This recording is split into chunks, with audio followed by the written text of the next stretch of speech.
Easy. So it's the one thing Republicans have to do to win the midterms, plus making the fake this is vindictive nuts. news pay. Here's part 2 of my exclusive interview with President Trump. Are you going ahead and suing the BBC? Well, I guess I have to. You know, why not? Because they defrauded the public.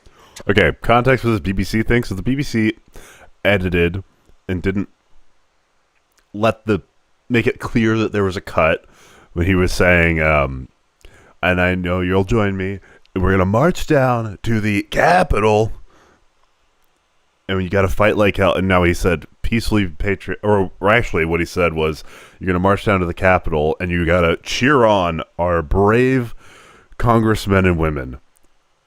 So... And they've admitted it. Actually, they play it here. So top echelon, Director General and the CEO This both is resigned. within one of our great allies. You know, this is supposedly our great ally, BBC. The government has a chunk of that one, I guess, but that's a pretty sad. I like how event. They press actually coverage of changed him my he doesn't January like 6th is speech, which was a going to beautiful impact speech, which was foreign a very calming relations. speech, and they made it sound. Sorry, a calming speech? Regardless of whether or not he meant to, which he did mean to. Let's be fucking very clear about that.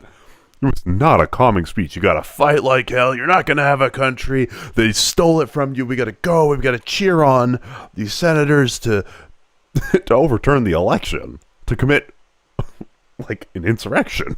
Radical, and they actually changed it. What they did was rather incredible. They're showing me the results later on, the results of what they did, how they butchered it up. But it was very dishonest, and the head man quit, and a lot of the other people We're actually quit. going to play it right now. We're going to walk down to the Capitol. And I'll be there with you. And we fight. We fight like hell. And if you don't fight like hell, you're not going to have a country anymore. Now, look, best faith possible. Yeah, they probably should have specified that there was a cut there. But also, just being honest, that's a more accurate portrayal of what the speech meant than than this one clip that they're about to show. Because the peacefully and patriotically was one line in an hour-long speech just repeating over and over and over again that you have to go to the Capitol to get this result overturned. They're trying to steal the country from you. You're not going to have a country. You got to fight. You got to go to the Capitol. Angry, stolen. Come on. And after this, we're going to walk down, and I'll be there with you. We're going to walk down. We're going to walk down anyone you want, but I think right here, we're going to walk down to the Capitol. And we're going to cheer on our brave senators and congressmen. Cheer them on to do what? And women. And we're probably not going to be cheering so much for some of them. But tonight And what are some of them doing? Oh, certifying the legitimate electors. are saying to our viewers that you will go forward and file a defamation lawsuit against the BBC. Well, I think I have an obligation to do it because you can't allow people to do that. I couldn't allow 60 Minutes. You know, we settled that one for many millions of dollars, and I couldn't have allowed that to take place. They changed the answer that Kamala gave. Okay, by the way, before he goes on this tirade, just keep in mind that his interview with 60 Minutes was an hour and 13 minutes long. The final edit, I think, was 27 minutes. All right? How much fucking editing is there? They took out the entire answer, and they put another answer in. The first answer was election defying. The second answer was not good, but it wasn't a disaster. And they actually did that. They never did it with me. Which Democrats should Republicans be most worried about going forward in 2028, perhaps? Well, I wouldn't want to say, because that gives that person an immediate boost. It's like when they say, are you going to attack Venezuela? Are you going to attack this one? Sorry, your Democratic opponents are like Venezuela. You have the same effect on our adversary. Are you going to attack? I say, I'm not going to tell you whether or not I am, so I don't want to really give you, but I think this. So, okay, sorry. The more important thing here is that he's approaching this like he approaches war. Okay, keep that in mind. He compared this to a literal war that he's starting, which is just the Democrats and how they might elect or might run their primary. What? We are doing phenomenally well. This is the greatest economy we've ever had. By They're what talking- measure? Of course, of course. By the way, the only thing is beef. Beef Coffee. is a little high because the ranchers are doing great. Coffee. Okay, should we do a little fact check on that one? Price of individual grocery items. Average retail. No, I don't want. Okay. Percent change from. So this is released. Historical data. Okay, we can go through all of this. I would love it if it was not just the August to September. I mean, it's slight price difference, but from last year, it's really not that much different on flour. Actually, we can just... All right, price of flour stayed high. What's next? Rice going up. Spaghetti and macaroni coming down. Bread slowly going down. Cookies going up. Why are cookies going up? All right. Ground beef going up. Going up. Okay, I'm assuming this goes for all cuts. Let's see. Pork. Stable. It's up from the end of Biden's term. Sorry, I do not speak that language. Pork?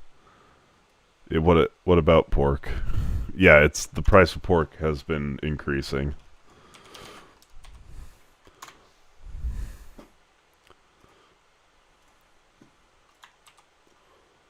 What's going on here, brother? Okay, yeah. So we're watching Trump's 60 Minutes, or not 60 Minutes, Jesus.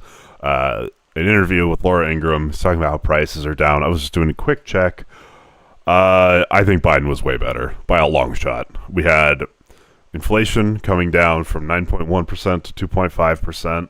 Recovery from COVID faster than any other Western nation. We had investment in the U.S. Construction was higher than it is now.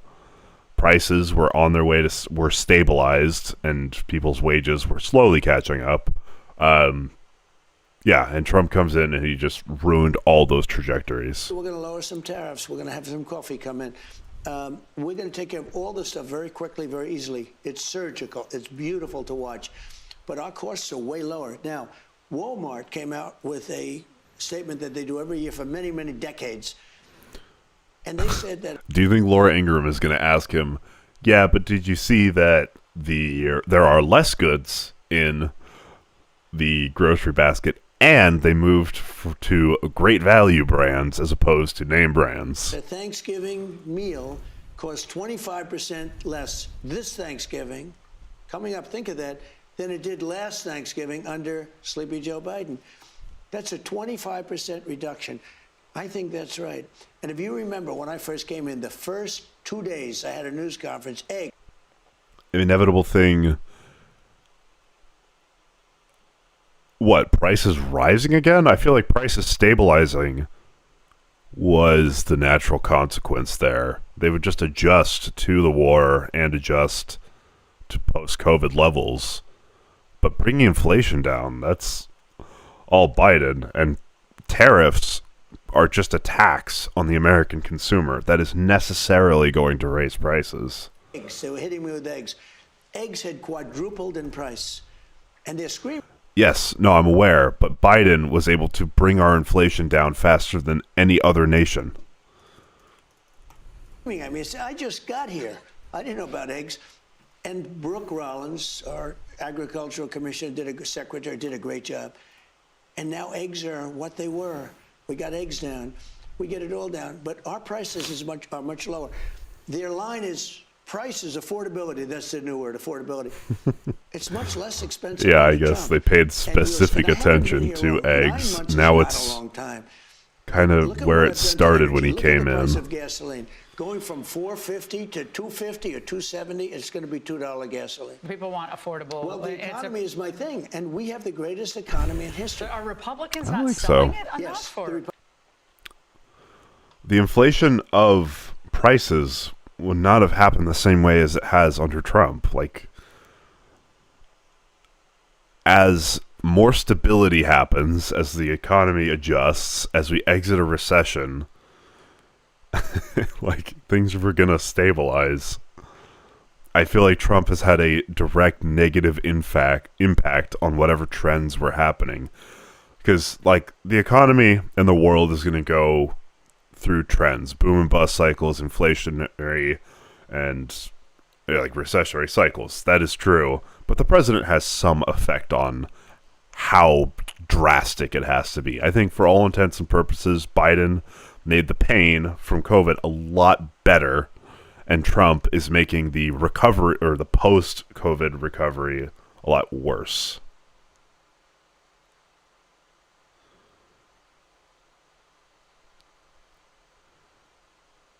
What? Okay, you're just smoking crack. We didn't have open borders. And immigration, fixing inflation, not necessarily how that would work. Republicans don't talk about it. So they need to do a better job Yeah. on Capitol Hill of The of Democrats counting. Okay. give false talk, and the Republicans, and I say it all the time, Republicans have to talk about the fact that prices are. You know why Republicans aren't talking about it? Because they know their constituents will fucking crucify them if they start trying to convince them that prices are down, because they're not. There's some individual items that are down, but on the whole, prices are up, and they've been rising. Are down. Don't- and up. The Walmart thing is very important. When Walmart says a Thanksgiving meal costs 25% less under Trump than under Biden, Again, if you cut out a quarter of the items and move to the cheapest possible versions of all of those items, like, yeah, no shit. They revised what's in their basket because prices are so fucking high and people cannot afford shit. I mean, to me, that's better than. So any- Republicans need to spend more time talking about how great the country is and less time complaining about the Democrats? We have potentially the greatest economy in the history of our country. We have, again, Biden did in just a short period of time. Biden couldn't raise anything. No investment. I think investment went. FDI was higher under Biden than it's been on Trump. Trump has people saying shit to him to try and appease him. Biden had actual money flowing in. Out of our country. I'm now at almost $18 trillion in 9 months. That's the biggest in the history of the world. China's never done it, never done anywhere near that. And all that money is coming in. It's investment. Again, all this shit is just words right now. Hell, it's not even contractual, is it? It's just talk. And talk is cheap, as they say. So, again, until this is actually dollars coming in, I call bullshit. Building auto plants, it's building AI And so plants. that's By the way, we're leading China by a lot on AI. We have potentially the greatest, already it is. He's going to lose. He's going to keep losing if he tries to convince people that what they're seeing is not real. Less and less people are buying this bullshit every single day. All right? But we have, when these things open up, there's never going to be a country like what we have right now. And does that the mean- Republicans have to talk about it, Laura. And does that mean the H-1B visa thing will not be a big priority for your administration? Because if you want to raise wages for American workers, you can't flood the country with tens of thousands or hundreds of thousands I agree, of foreign but workers. You also What do you think H-1B does? It's a temporary non-immigrant status for a shortage in the American workforce, where the fees associated with it go towards funding programs to train American workers. Not to mention, you can't fire an American worker to hire someone via H-1B, and you can't pay them less, and you have to try and hire American first. Like, okay, yeah, sure. You do have to bring in talent. When Well, we a have country plenty of talented people no, you here. don't. No, you don't. We don't have talented people No, here? you don't have certain talents, and people have to learn.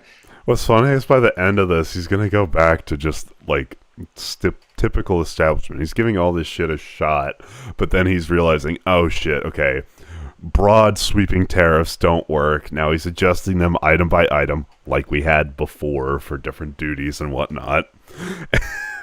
And now it's, oh shit, now I see why we had immigration. It's fucking too little too late, brother. You can't take people off an unemployment line and say, I'm going to put you into a factory where we're going to make missiles, or I'm going to put How did we ever do it before? Well, let me When you and I were I'll give you growing an up. example. In Georgia, they raided because they wanted illegal immigrants out. They had people from South Korea that made Hyundai. batteries all their lives. You know, making batteries are very complicated. It's not an easy thing and very dangerous. A lot of explosions, a lot of problems. They had like 500 or 600 people, early stages, to make